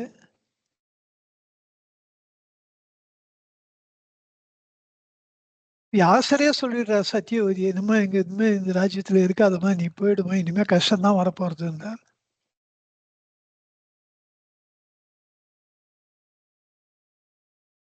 பிறகு இவாளுக்கு 100 பேரு, இவாளுக்கு 5 பேரு. ஒரு ராஜசபைன்னு வந்தா அந்த பக்கம் பீஷ்மர், துரோணர், கிருபர், அஸ்வத்தாமர், இந்த பக்கம் விதுரர், அங்க ராஜாவா திருதராஷ்டிரர், ராஜமாதாவா சத்யவதி, இந்த மகாராணிகள். எவ்வளோ பெரிய குடும்பமா இருக்கு பாரு, ஒண்ணுக்குள்ள ஒண்ணு.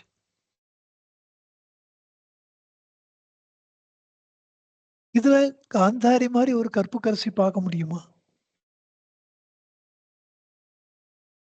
அவ்வளோ வச்சு எவ்வளோ கலக்கதை.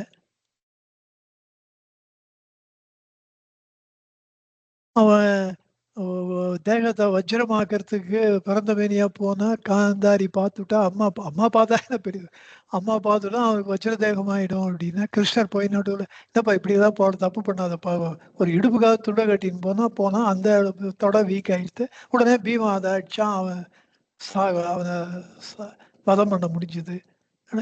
எல்லாம் கலக்கதை, சாங்டிட்டியே கிடையாது அதுக்கு வால்மீகி அதனால சாரி வியாசபாரதத்துல அது மாதிரிலாம் ஒண்ணுமே கிடையாது. அது மாதிரி 100கணக்கில் இதுக்கு கலக்குது. மகாபாரதோட இதுக்கு தான் ரொம்ப அதிகம். அர்ஜுனன் விஜயம், கிருஷ்ணர் விஜயம், இது ஒரு பெரிய ஆலமரம். அது பாரத தேசம் ஃபுல்லா கவர் பண்ணும். அர்ஜுன விஜயத்துல காஷ்மீர்ல இருந்து கன்னியாகுமரி வரைக்கும் அவர் கவர் பண்றான். ஹிமாலயாஸ் போறான், எங்கெங்கயோ போறான், எல்லாரும் போறா, பாண்டவர்களும் போறா. ஒரு தேசத்தை பத்தியும் இதுல ரொம்ப விஸ்தாரமா சொல்லியிருக்கு. அதுவும் அந்த கான்வர்சேஷனா வரும், அதை படிக்கிறதுக்கு ரொம்ப இன்ட்ரெஸ்டிங்கா இருக்கும். இந்த கர்ணனுடைய தேர்ல சல்லியனா கேட்டுக்கிறான், நீ கிருஷ்ணருக்கு ஈக்குவலா ரதம் ஓட்டுற, அவ்வளவு திறமசாலி, எனக்கு ஓட்டுறா. சல்லியனும் சரின்றான். இவன் அப்ப தர்மபுத்திரன் சொல்றது ஞாபகம் வருது, இவனை டிஸ்கரேஜ் பண்ணணும்னு சொல்லியிருக்காரு அவர். அதனால இவனை டிப்ரெஸ் பண்ணுவான், மென்டலா இவனை அட்டாக் பண்ணுவான். he will make it this fellow mentally gets tired. அவன் மனசை உடைக்கணும், அவன் உற்சாகமா இருக்கக்கூடாது. அப்ப இவன் அதுக்கு உண்டான காரியங்கள் ஃபுல்லா பண்ணிட்டு இருப்பான்.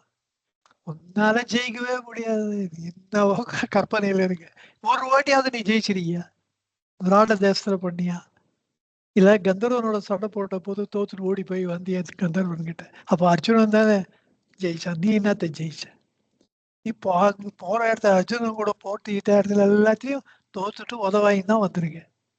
இப்போ வந்து நான் ஜெயிச்சிருவேன் இதை பேசிட்டே இருக்கேன். இப்படியே பேசிட்டு இருக்கேன். எவ்வளோ அவனை இது பண்ண முடியுமோ பண்றான். இவ்வளவு கோபம் வந்துடுறது கர்ணனுக்கு. சல்லிய தேசத்து மக்களை பத்தி சொல்றான். இவங்கெல்லாம் சூதாடிங்க, பொய் சொல்றவனுங்க, தனி மனித ஒழுக்கம் இல்லாதவனுங்க, இன்னொருத்தன் ஏமாத்தத்தை பத்தி கொஞ்சம் கூட கவலையே படாதவனுங்க. இப்படி அடுக்குறான் பாருங்க. அந்த சல்லிய தேசத்துல இருக்கிறவனெல்லாம் பத்தி ஃபுல் டீடைல்ஸ் கொடுக்குறான் கர்ணன். நம்மளுக்கே படிக்கிறதுக்கு இப்படிலாம் ஒரு தேசம், இதுக்கு ஒரு தலைவரா இந்த சல்லியன் வந்திருக்கான். இவன் என்ன இந்த ராஜா இவன்? மக்களுடைய ஒரு மனப்பான்மைய ஒரேடியா மாற்றிட முடியாது. மொத்தத்திற்கும் ஒரு ஒரு ஒரு மனோபாவம் இருக்கும். இதுல சல்லிய தேசத்தை பத்தி, இது மாதிரிலாம் சல்லியனை பத்தி, அவன் தேசத்தை பத்தி ஃபுல் டிஸ்கிரிப்ஷன் வரும். இது மாதிரி ஒரு ஒரு இடத்துலயும் ஒரு அர்ஜுனன் போற இடத்த அந்த வர்ணனைகள்லாம் பார்த்தா இவ்வளோ ஒண்டர்ஃபுல்லாவா நம்ம தேசம் இருக்கு, நம்ம இப்ப கூட போய் அந்த இடத்த பார்க்கணும்னு ஆசையா இருக்கும்.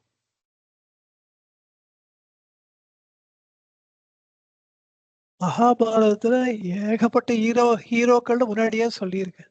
பஞ்சபாண்டவர்கள் 5 பேரும் 5 ஹீரோக்கள். ஒத்தொத்தருக்கும் தனியா ஒரு வரலாறு இருக்கு, சாதனைகள் இருக்கு. கர்ணனுக்கு இருக்கு, துரியோதனுக்கு இருக்கு. துரியோதனன் வந்து வில்லன் கிடையாது.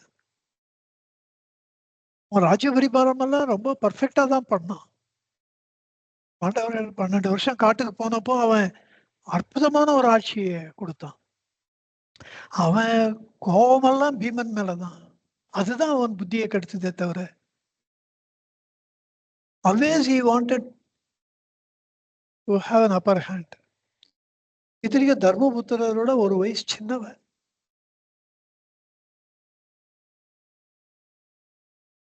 இந்த வயசுன்னு வரும்போது கூட தர்மபுத்திரருக்கு 63 வயசு. அந்த கணக்கெல்லாம் போட்டு பார்த்த குருட்சேத்திர யுத்தத்தின் போது 73 வயசு.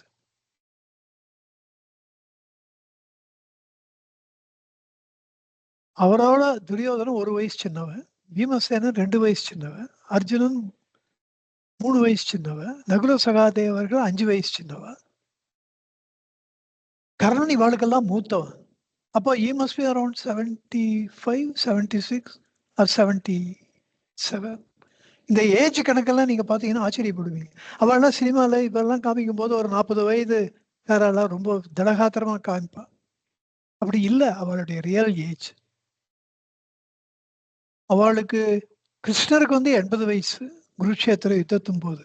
அவர் he lived a full human life. 120 வயசு வாழ்ந்தார். தர்மபுத்திரர் ஐ திங்க் 108 வயசு வாழ்ந்தார். அதுக்கப்புறம் ஒரு 12 வருஷம் கிருஷ்ணர் வாழ்ந்திருக்கார்.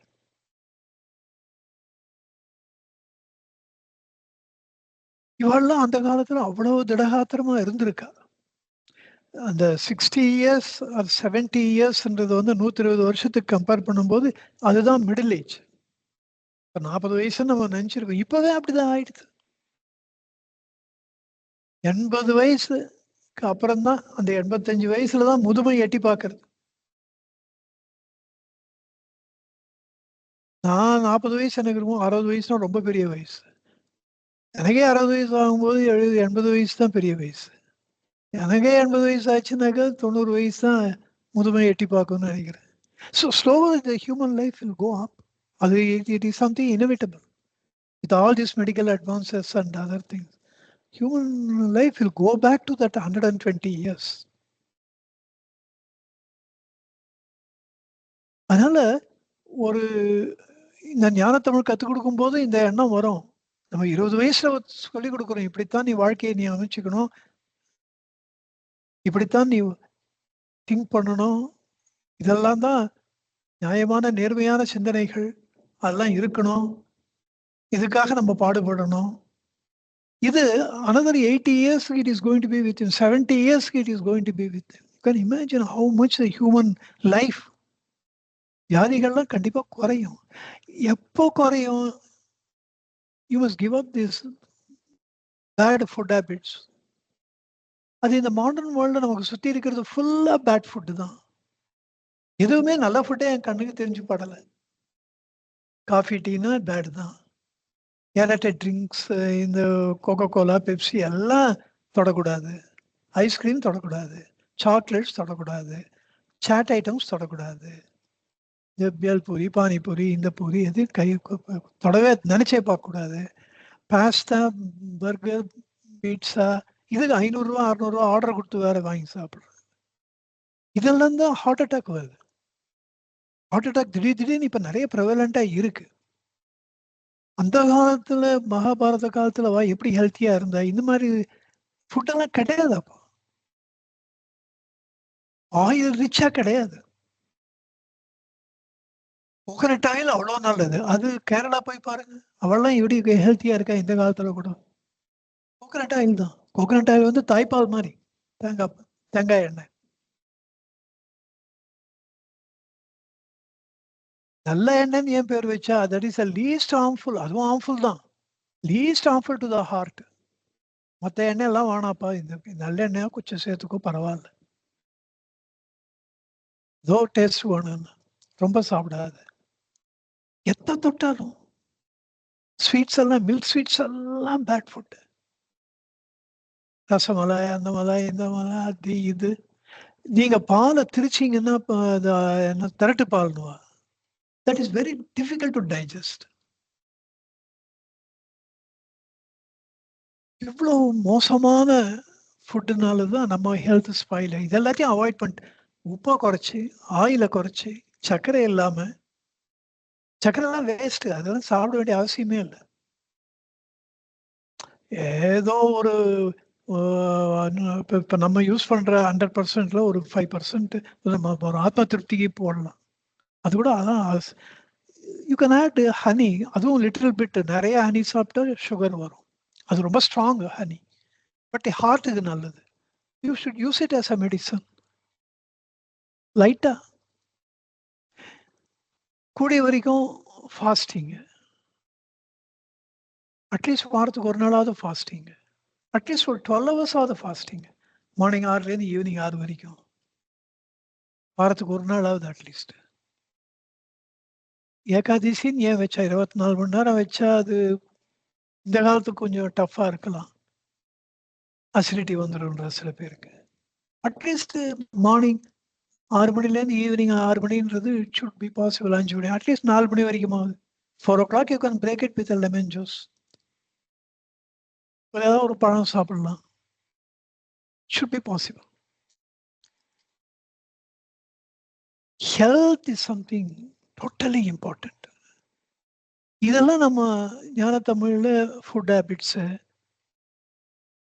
மென்டல் ஆட்டிடியூடு, எதை படிக்கணும், எதை தெரிஞ்சுக்கணும், எதில் நம்ம டைம் நிறைய செலவு பண்ணணும், எதுக்கு குறைச்சி பண்ணணும், நம்ம இதில் ஒரு என்டர்டெயின்மெண்ட் வேல்யூவும் இருக்கணும், உலக நடப்புகளும் நமக்கு தெரியணும். So you can balance your life. 24 மணி நேரம் எல்லாருக்கும் தானே இருக்கு. இந்த மகாபாரதத்துல நான் அந்த சின்ன வயசுல தெரிஞ்சிட்ட விஷயங்கள் அளவுக்கு அதிகம். இந்த மாதிரி ஃபுட் ஹேபிட்ஸ்லேருந்து இந்த யார் யார் எப்போ எப்படி இது பண்றா. ஒரு காமம்ன்றது அளவு கடந்து போறவனுக்கு நான் அதை கண்ட்ரோல் பண்ண முடியறது இல்லை. நிறைய பேர் என்கிட்ட கம்ப்ளைண்ட் எப்படி அடக்கிறதுன்னு. I have not developed such சித்திஸ். அப்படியே ஒரு சூமந்திரகாளி போட்டு இவனுடைய காமம் ஒன்று விட்டு போயிட்டு இதே பகவான் பண்ணியிருக்கார். அண்ணாமலை சுவாமி ரொம்ப கஷ்டப்பட்டிருக்காரு இந்த காமத்துல மாட்டிட்டு, வெளில வர முடியல. இவர் என்ன பண்ணாரு, பகவான் அவங்ககிட்ட போய் கம்ப்ளைண்ட் பண்ணப்போ அவரை கூப்பிட்டு ஒரு பாறாங்கல் மேல நில்லுன்ட்டு போயிட்டாரு. அது இறங்கல அவரு. அது நல்லா தகிக்கிறதுக்கு வெயில்ல மத்தியானம் ஆயிடுத்து போது. அப்புறம் சாயங்காலம் 4 மணிக்கு அந்த பக்கம் வந்து சரி வா அப்படின்னு கூப்பிட்டு போயிட்டார். அண்ணாமலை சுவாமி சொல்ற, அன்னைக்கு எனக்கு காமனம் அழிஞ்சது தான். அதுக்கப்புறம் அது என்னை பற்றவே இல்லைன்றார். பகவான் அப்படி கம்ப்ளீட்டா அதை அழிச்சுட்டாருன்றார். ஆச்சரியமா இருந்தது எனக்கு அதை படிக்கும்போது. அது அவ்வளவு சக்தி அவருக்கு இருக்கு. ஆனா நம்மால நமக்கு காமம் அதிகமா இருக்கா, கோபம் அதிகமா இருக்கா, யார் மேலேயாவது பொறாம, துரியோதன மாதிரி பொறாம வந்துடுறதா? இந்த கர்ணனுக்கும் அர்ஜுனன் பிடிக்காத காரணம் பொறாம தான். பேராசை இருக்கா? திருதராஷ்டிரம் மாதிரி அராஜ்யம் ஃபுல்லா நம்மளுக்கே தான் ஓணும்னு நம்மளுக்கு தோன்றதா? எதை பார்த்தாலும் நமக்கு ஓணும்னு ஆசைப்படுறோமா?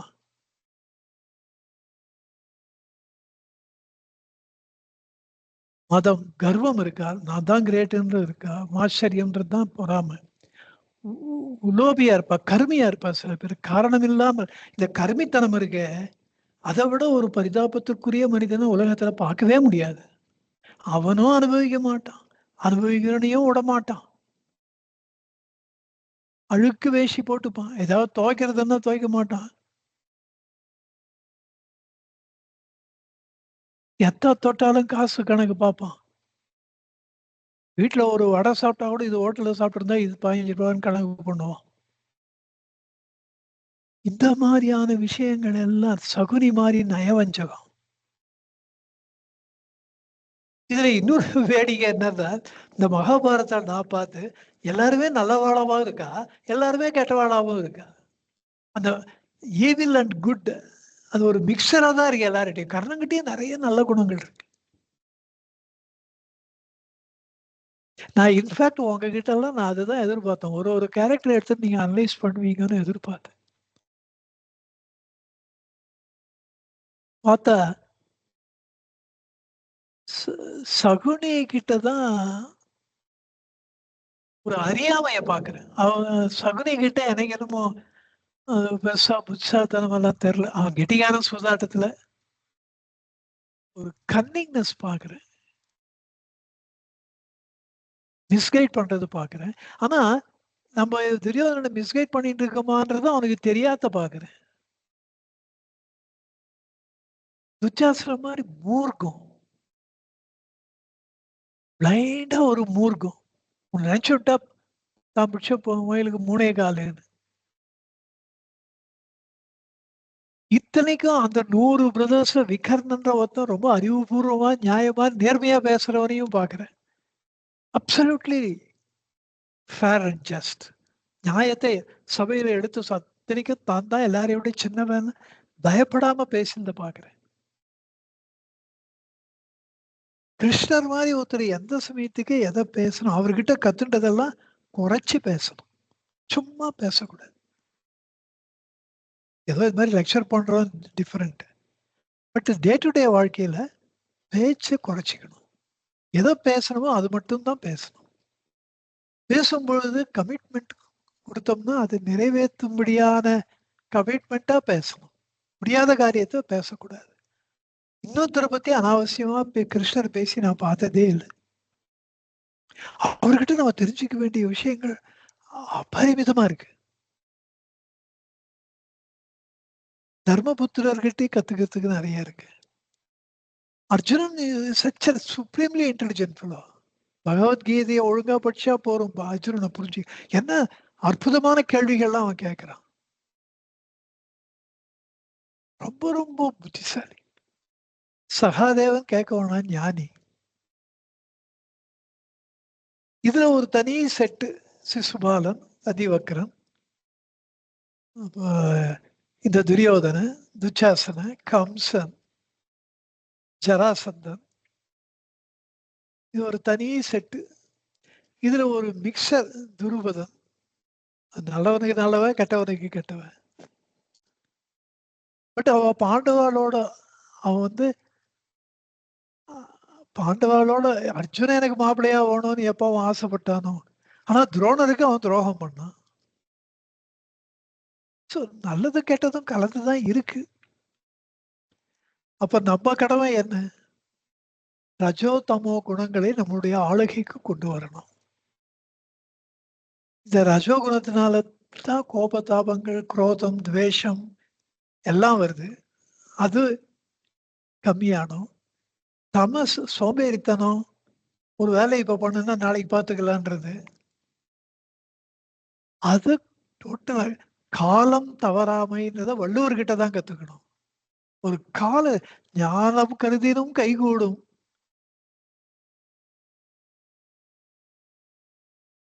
காலத்தார் செய்யும். அந்த காலம் தவறக்கூடாது. தட் இஸ் ரொம்ப ரொம்ப இம்பார்ட்டன்ட் வாழ்க்கையில. அந்த டைமுக்கு கரெக்டா பண்ணணும். இந்த ரெண்டுத்தையும் நம்ம ஒரு கண்ட்ரோல்ல கொண்டு வந்தா சத்துவகுணம் தானே அபிவிருத்தி ஆகும்.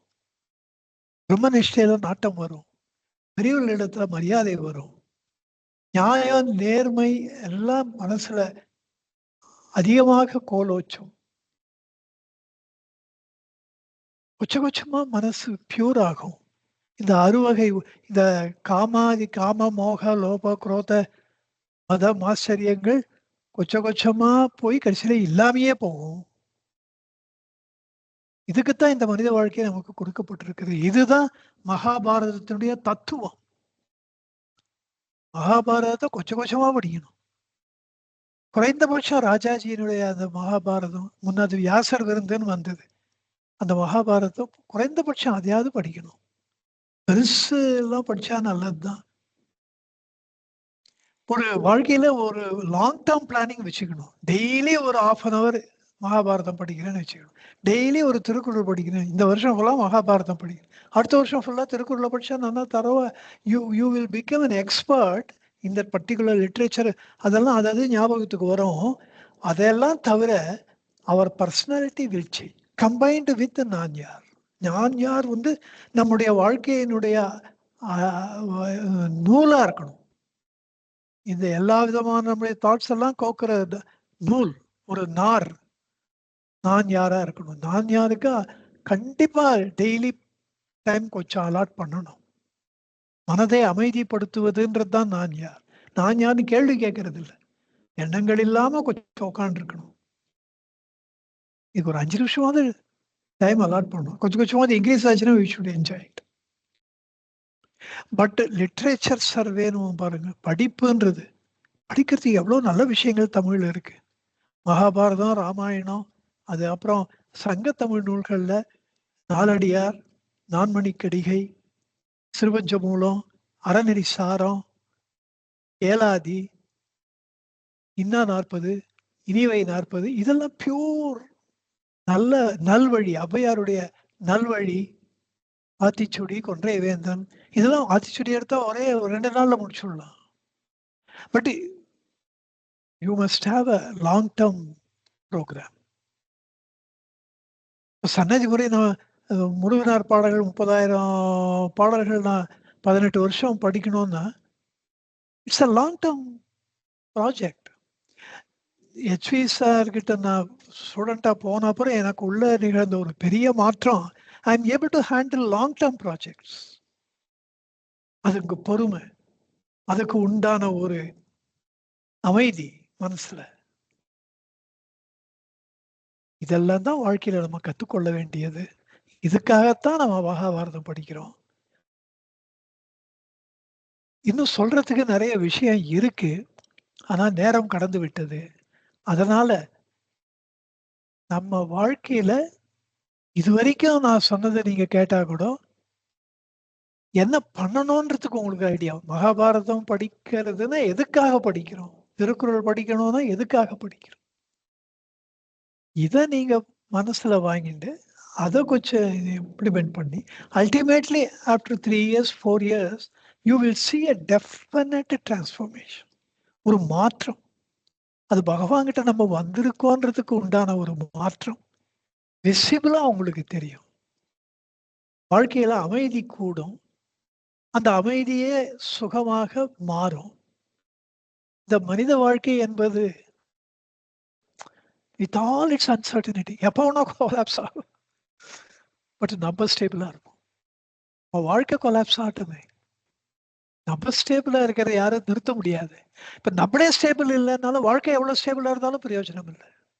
இதெல்லாம் நம்மளுக்கு பிடிபடும். இதெல்லாம் சொல்லி உங்ககிட்ட ஃபைனலா ஒரு வேண்டுகோள். இன்னும் ஒரு மாசத்துக்கு ஐ நீட் ஒரு ஒரு ரெஸ்பைட், அதாவது ஒரு ஓய்வுன்றது இந்த கிளாஸஸ் எடுக்கிறதுக்கு. ஆனா இந்த பொருட்பால்ல மனசு இப்போ போயிருக்கு. இப்போ ஆரம்பிச்சு சீரியஸா பண்ணிட்டு இருக்கு. அதுல அரசியல் 7 இயல் இருக்கு பொருட்பால்ல. அதுல அரசியல் என்பது 25 அதிகாரம். குறைந்தபட்சம் 2 வால்யூம் வரும். ஒரு 12 அத்தியாயம் நான் ஒரு 500 பக்கம் வருது.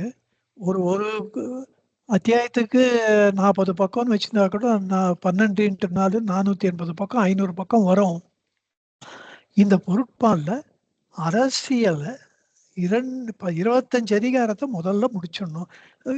அப்படித்தான் கொஞ்சமா அப்போர்ஷன் பண்ணிட்டு தான் ஒரு பெரிய ப்ராஜெக்டா பண்ணணும். நம்ம 7 ஏழுன்னு நினைச்சுட்டு இருக்கக்கூடாது. முதல்ல அரசியல் பண்ணணும். அதை எப்படி பண்ண போறோம்? எனக்கு ஒரு நாளைக்கு 8 மணி நேரம் 9 மணி நேரம் அலாட் பண்ணா கூட ஒரு பாட்டுக்கு ஒரு 3 மணி நேரம் 4 மணி நேரம்னு வச்சுருந்தா கூட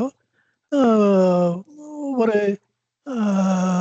மொத்தம் இந்த அரசியல்ல 250 பாக்கள் 250 இன்ட்டு ஒரு 3 மணி நேரம்னா 750 மணி நேரங்கள். இந்த 750 மணி நேரங்கள்ல ஒரு நாளைக்கு 10னா 75 நாட்கள். 10 மணி நேரம் வச்சுருந்தா கூட 75 நாட்கள். அப்புறம் 2.5 மாசம். எப்படியும் ஒரு 3 மாசம் 4 மாசத்துல முடிக்கலாம். ப்ரொவைடட் இதே ஜெட் ஸ்பீட்ல போனா. ஆனா நம்ம இவ்வளோ ஜெட் ஸ்பீட்ல போனாலும் காரியத்தை திரும்பி பார்த்தா கொஞ்சம் தான் ஒரு நத்த மாதிரி முடிஞ்சிருக்கும். அப்படி போகலன்னா அதுவும் முடியாது. ஸோ இந்த ஒரு மாசம் இஸ் வெரி குரூஷியல். இந்த ஒரு மாசம் எனக்கு அலோவ் பண்ணுங்க. ஒரு இப்போ இந்த மாசம் ஜூலை, ஆகஸ்ட் இல்லாம செப்டம்பர்ல we will resume the classes. அப்போ we will every weekல ஆரம்பிக்கலாம். அப்பதான் இந்த பொருட்பால்ல கொஞ்சம் ஒரு இதுக்கு வரும். நம்ம அது ஒரு மாசம் 2 மாசம் பண்ணி இந்த பொருட்பால், அதாவது இந்த அரசியல்ல இந்த 25 சாப்டருக்கு இவ்வளோ பேச்சு பேசுறேன். இத ஒரு வந்தாச்சுன்னாக்கா we will continue. Then we will see how things work out. எனக்கு சன்னதி முறையில இப்போ நெக்ஸ்ட் நீங்க சில பதிகங்கள் தெரிஞ்சுக்கணும்னு ஆசைப்படுறேன். அது எனார்மஸா improve your quality of life. அது பண்ணணும்னு ஆசைப்படுறேன். நீங்க இந்த சன்னதி முறையை நம்ம ஆரம்பிக்கலாம் ஆகஸ்ட் ஃபர்ஸ்ட் வீக்ல என்று சொல்லி நம்முடைய வாழ்க்கையை வளமாக்குபவர் பகவான். இந்த தாட்ஸ் என்ன வளமாக்குகின்றது என்று சொல்லி இப்படி ஒரு சத்குரு கிட்ட வந்ததுதான் என்னுடைய வாழ்க்கையே மாறிவிட்டது. எந்தவித எதிர்பார்ப்பும் இல்லாத ஒரு வாழ்க்கையா என்ன மாத்தி சந்துஷ்டினா திருப்தி கலந்த ஒரு சாட்டிஸ்ஃபேக்ஷனோட ஒரு ஹாப்பினஸ், திருப்தி கலந்த ஒரு சந்தோஷம், அதுதான் சந்துஷ்டி. அதை பகவான் நமக்கு கொடுக்கறதுக்கு தயாரா இருக்கார். நம்ம எல்லாரும் அதை அனுபவிக்கணும்னு கேட்டுண்டு, இன்கேஸ் மகாபாரதத்தை பத்தி நீங்க பேசணும்னு ஆசைப்பட்டா குரூப்ல போடுங்க. தென் we will 100% meet on Fridays. உங்க எல்லாருக்கும் ரொம்ப சந்தோஷம் சந்தோஷம் சந்தோஷம். நமோ ரமணாய நமோ ரமணாய நமோ ரமணாய நமோ நமோ நமோ ரமணாய நமோ ரமணாய நமோ ரமணாய நமோ நமோ. सर्वे जनाः सुखिनो भवन्तु, लोकाः समस्ताः सुखिनो भवन्तु, सर्वसन्मङ्गलानि भवन्तु. ओम शांति शांति शांति. हरि ओम तत्सत्. हरि ओम तत्सत्. हरि ओम तत्सत्.